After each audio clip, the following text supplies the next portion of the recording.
Hi friends, welcome back. In this video, we will talk about the Hamilton's principle. But before we do that, let us talk a little basic idea in order to understand the Hamilton's principle. Now, you must know that let's say that I have this shape. Then I define the slope at this particular point to be the tangent to this point, and just like that I can define, so there is some slope over here you can see, and that's how you can define the slopes at all the points. When you reach here, you see that your slope becomes 0. Okay, so this is the point of maximum when your slope is 0. There is one more shape where you find here the slope to be 0, and this is the minimum point at which you have a 0 slope, and then you have something like this, and here also your slope is 0, and this is called the saddle point. So you have these three cases, these three scenarios in which you can have slope to be 0. Now what we have to do with this? If you observe it carefully, that if I move from this point to any direction, or whether in this or that, there will be a change in the in this 0 slope. So you will find some difference delta from 0. So you'll have a change of 0 from this point if you try to move in either of the direction. Same happens here. Here there is a slope 0, but then you will have change of 0 if you move in either direction. Okay, so these kind of points are called as stable or stationary points. These 3 points are called the stable or stationary points for which slope is 0. Okay, now Hamilton's principle define action I. It is also called a principle of least action. We will see that what does that mean. It is defined like this. The integration, you take the integration of L, where L is the Lagrangian, and you take a delta L, means and particular this delta defines a very teeny amount of change. Okay, so it is a smallest change in, or the difference of Lagrangian from time t1 to t2, and we define that change to be almost 0. Okay, so the change is just this 0. Now what is the meaning of this? What does this equation tell us? It tells us that, again, if you recall that when we were talking about that pendulum, I said that, so suppose I have this thread, okay, and there is this pendulum. Suppose it is here at time t equals t1, and it reaches here at time equals t2. Alright, and it can take infinite number of paths. It could go from here to here, it could go from here to there, it could go from even here, it could go through this path also, and many more paths, like some crazy kind of path. So theoretically all these paths the pendulum could take, but in reality if you observe it, it will not take such crazy looking paths. In fact, you will notice, if you perform this experiment many times, you will notice that it will follow just this path. Okay, now I told you when we talked about the Lagrangian mechanics, that the Lagrangian L, which we defined to be L, which we define to be t minus v, that gives you the path, not the time evolution, right? It determines you which path it would take. Now here you see that the delta L tends to 0. The time integration of delta L tends to 0. That means it will, so you can find the delta, so these are all possible paths.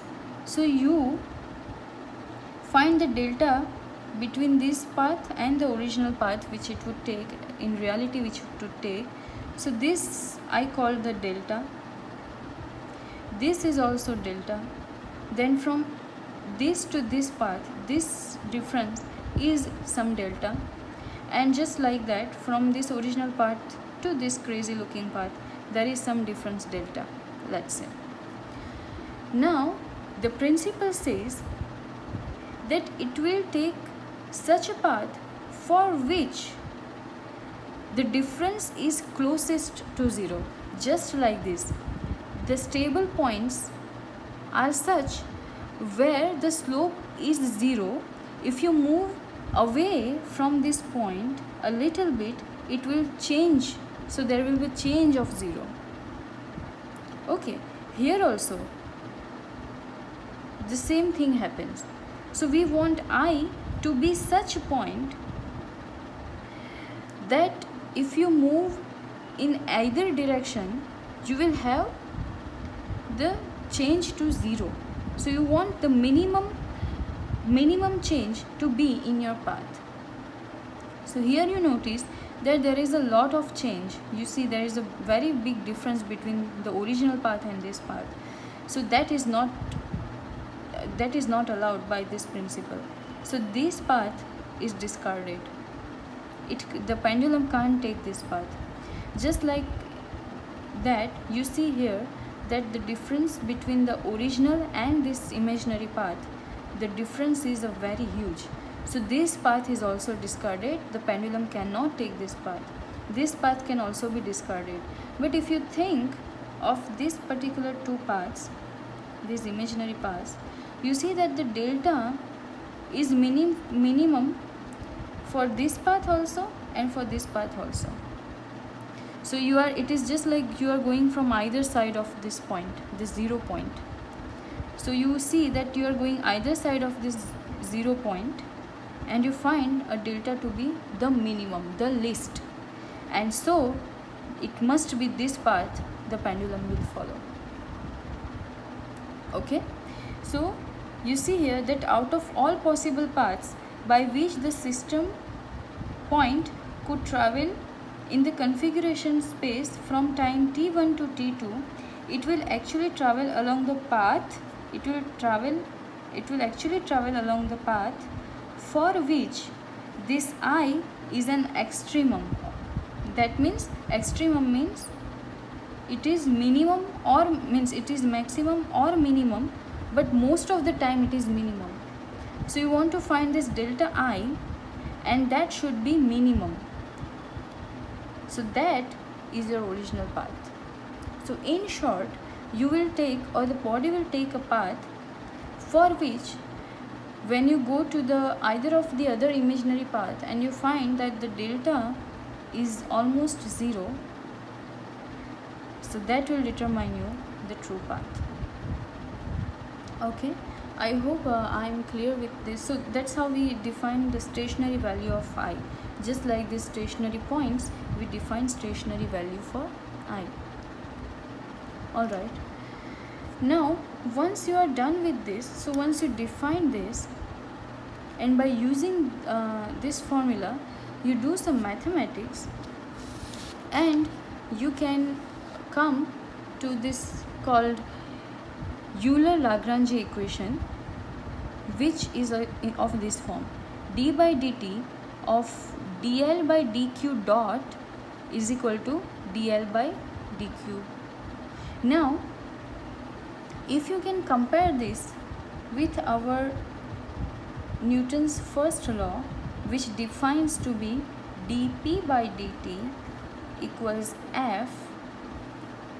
So if you compare this two, you will clearly see that dl by dq dot is nothing but your momentum, and dl by dq is force. So you should remember that if you are given a Lagrangian, if you differentiate the Lagrangian with respect to the generalized velocity, you will get momentum, and if you differentiate the Lagrangian with the coordinate, you will get the force. So it is just the same equation which we study in the classical mechanics, in Newtonian mechanics. Now if I rearrange these terms, then you just forget about this sigma, but I am just taking this to the left side. Then you will have the first term minus the second term equals 0. Okay, now let us talk about this sigma. What does it tell? That by looking at this equation, you think that this is just a one equation, but no. Here I define dl by del L by del Q dot I and del L by del Qi. That means it contains a set of equations of motion. This equation is called the Lagrange's equation of motion, and it is not just the one equation. Suppose you are dealing with the Cartesian coordinates, then you have x, y and z, and we call them, as we saw, that q1, q2 and q3. You will have corresponding velocities to q1 dot, q2 dot and q3 dot. So here the first equation, if you put I equals 1, then you will have the equation of motion for x coordinate. If you put I equals 2 here, so you will have the whole equation of motion for y coordinate, and then you will have the equation of motion for z coordinate. So all of them are summed over here. Okay, so this is not an equation of motion, but this is the set of equations of motions for all the coordinates you are taking into account for solving the problem.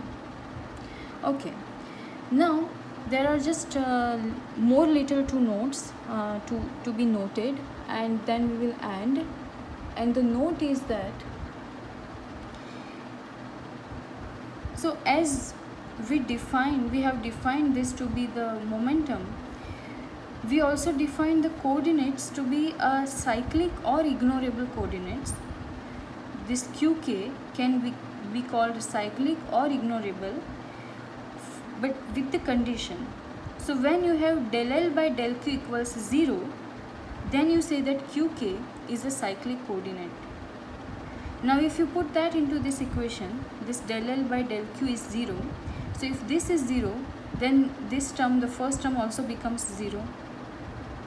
And if the first term, so if time derivative of anything is 0, that means that particular term is constant. That is the rule of the differentiation. And we know that del L by del Q dot is the momentum. That means your pk, momentum, is also constant. So the point here to note is that when you have qk involved being a cyclic coordinate, for that particular coordinate your momentum will always be constant. So for every cyclic coordinate you will have a corresponding momentum constant. Alright, and then there is one little last note, and that tells about the conservation of energy.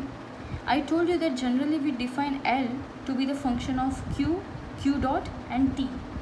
But when we don't have Lagrangian as a function of these three terms, but we have Lagrangian as a function of only Q and Q dot, so it is independent of the time, then the total energy, which is defined to be H equals T plus V, will always remain constant. So T plus V is your total energy, and your energy will be conserved. When will that happen? When your Lagrangian is independent of time, then your total energy will be conserved. Alright, so that is all we have to know about the basic about the Lagrangian, and now we are all in a place to solve some problems. So I hope it has made you clear. Thank you.